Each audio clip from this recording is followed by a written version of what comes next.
જય સ્વામિનારાયણ। આજે તો ભાઈ મને લાપસી ખાવાનું મન થયું અને મેં બનાવી જ નહીં, કારણ કે આજ સુધી લાપસી મને આવડતી નહોતી ને હવે આવડી તો હું એક કાત્ર લાપસી કરીને ખાઉં।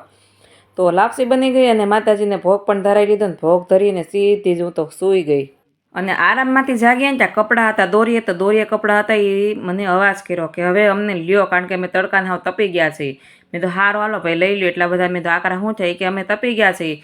તો હું બેસી ગઈ કપડાં સંકેલવા અને ત્યાં જ મારી યાત્રી આવે છે કપડાં સંકેલવા। વિડીયો ગમે તો લાઈક શેર અને ફોલો કરી દેજો। અને યાત્રી કહે મમ્મી હવે મને ભૂખ લાગી છે, તો જોઈ કેવું મને કહે છે ને ખાલી સાંભળો તમે। કેમ ગોળ પકોડી ભૂખ લાગી બનાવી દઉં? તો યાત્રીને ખાવી હતી ગોળ પકોડી, પણ એને શરદી હતી થોડીક, તો ઘણીવાર મારા મમ્મીને એમ કહે કે ભાઈ શરદીને હોય તો સૂંઠની ગોળી ખવડાવે, નહીં તો છોકરા થોડાક ખાય।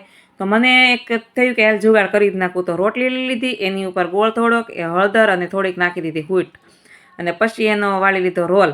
મારા ઘરે કોઈ ઓપ્શન નથી છોકરાઓને નાસ્તો ખાવાનું હોય ને તો ખાલી એક મમરા છે વઘારેલા, અથવા દાણા છે, અને અથવા તો છે ચણા ખાલી, અને એ પણ વઘારેલા હોય કે પછી ડાળિયા હોય, બસ એટલા જ ઓપ્શન છે। અને પછી વાળી લીધી પપોડી, ને પપોડી લઈને ગઈ સીધી યાત્રીની પાસે। મને એમ હતું કે ખાય કે નહીં, કેમ થાય, કારણ કે આગળ તો 2-3 વાર એણે ખાઈ લીધું હતું, તો આજ તો થોડીક હળદર એડ કરીને તો મને એમ થયું કે આને નહીં ભાવે, પણ ખરેખર એણે પપોડી ખાઈ તો લીધી, રમતા રમતા એને ખવડાવી દીધી મેં। વાંહે ઘડીક રહેવું પડ્યું, પણ કાંઈ વાંધો નહીં।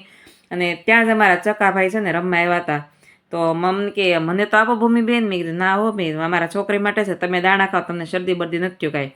અને ત્યાં મારી યાત્રીએ જે મારી એની આયુર્વેદિક પપોડી હતી ને એ મેં કરી દીધી રેડી, અને પછી કે બીજી આપો, પણ બીજી ખાલી ગોળ અને રોટલી જ હતી। અને પછી યાત્રીએ ખાઈ લીધું એટલે મને થઈ ગયો હાશકારો, અને હું બેસી ગઈ અડદ સાફ કરવા, કારણ કે આખું વર ઢોકળા ખાઈ અને અડદની દાળ ખાઈ અને ઢોસા પણ ખાઈ ચોખાના ને અડદની દાળના, એટલે અડદની દાળ મારે પતી ગઈ હતી, તો ગામડેથી દાદાએ મોકલ્યા હતા અડદ, તો હું અડદ સાફ કરી અને પછી વારો હતો માંડવીનો।